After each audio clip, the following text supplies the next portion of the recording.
we had a brief practice yesterday after playing on Saturday against Air Force. I thought we played real well offensively, obviously shot 60-some% from the field, had a lot of assists. So it was nice to have a step forward offensively, even though it was against a matchup zone.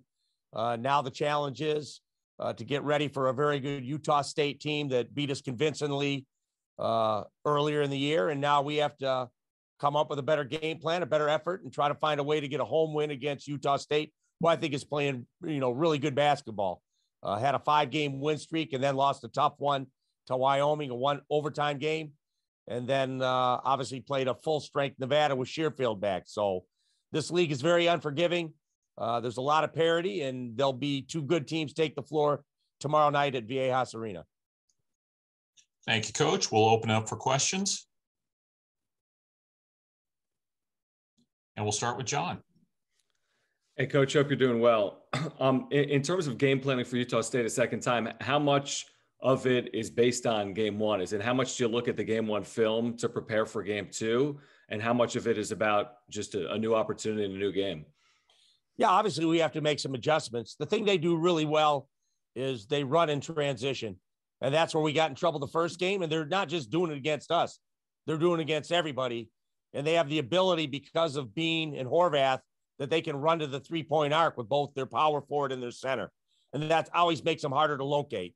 So number one priority for us, we have to do a better job in transition defense and try to keep them from getting fast break opportunities against us.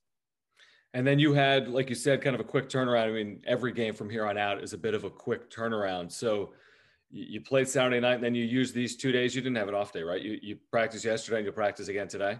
Yeah, we watched film, and then we went on the floor for maybe 30 minutes. And the fine line is preparation versus saving legs.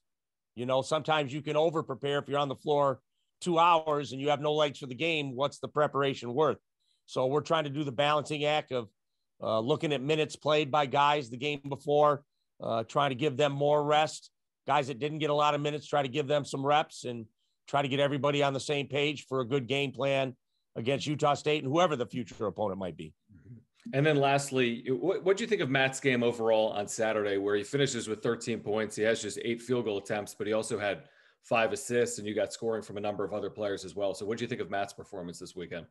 Yeah, I thought Matt played well. Against a matchup zone, you really don't run a whole lot of set plays. You just have freedom of movement, and it's more equal opportunity, obviously. So I thought Matt did a good job picking and choosing his moments, knowing that we weren't running a lot of plays for him because they were switching everything anyway.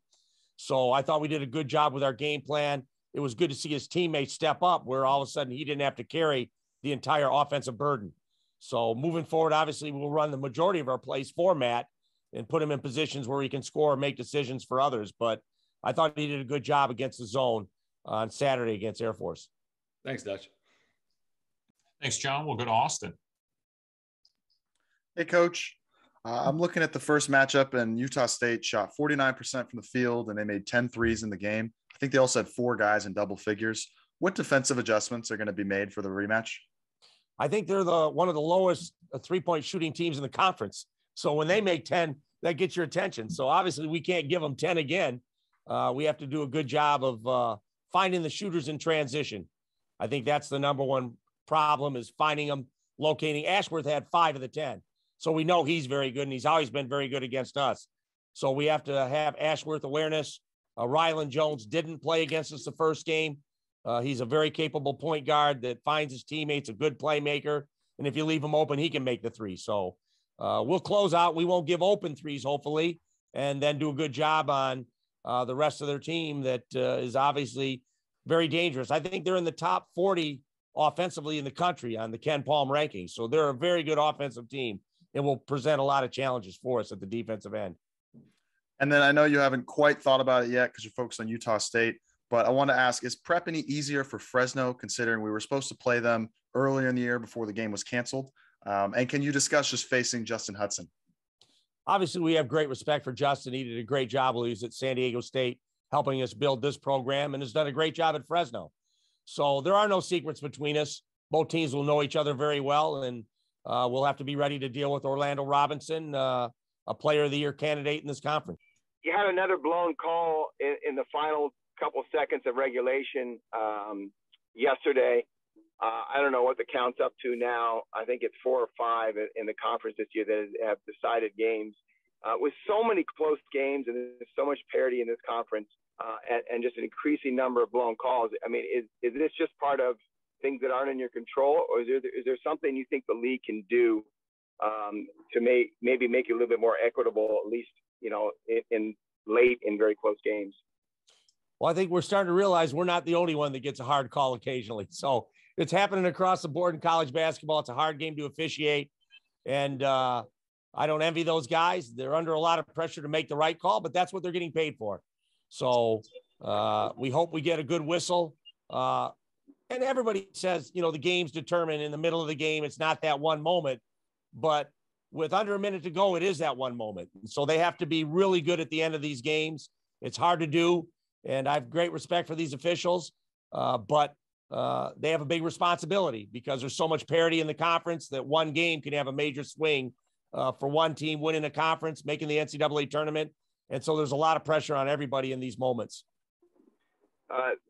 One of the officials, or the official actually who did not make or made or whatever you want to call it, that fateful call, did your game the night before and somehow got to Boise for a 2 p.m. Mountain tip, along with 2 other officials who were in LA.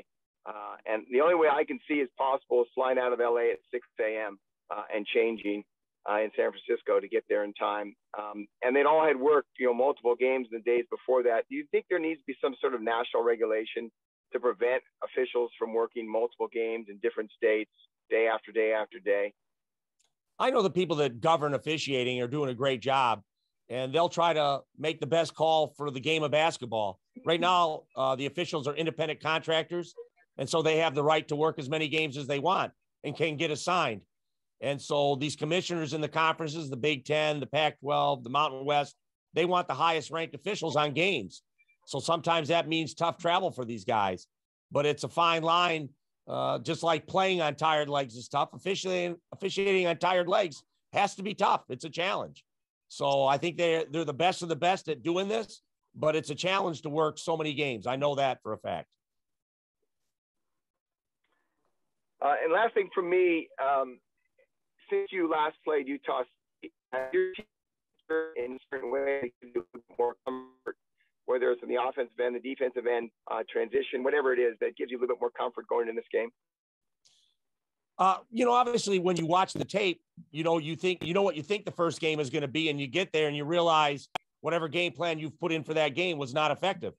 So you make adjustments. And even though they won convincingly down the stretch, it was could have been a 5-point game. We missed a 1-and-1 with 4 minutes to go, down 7 to cut it to 5, and we foul and give them 9, and then they spurt out. So as good as they feel about the way they played, they'll make adjustments too to try to play a better game against us the second time. So that's just what coaches do.